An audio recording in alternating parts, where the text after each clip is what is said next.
Hakuna uvuvi haramu. Swala la uharamu na uhalali ni swala la Mwenyezi Mungu. That's a moral religious statement. Sasa mtu haramu maana yake aende motoni. Na sisi hapa duniani na serikalini hatuna moto wa kupeleka watu wanaovua uvuvi haramu.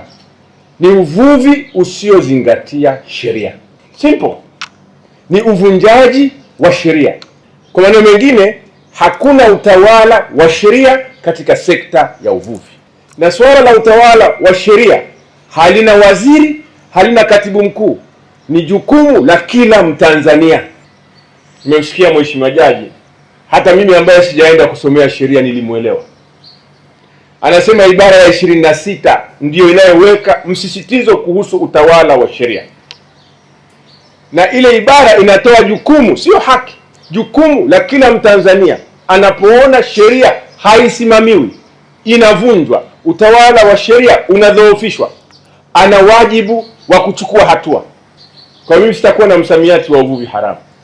Kwa sababu mimi si shehe, rais hajateua mashehe wala hajateua mapadri wala wachungaji.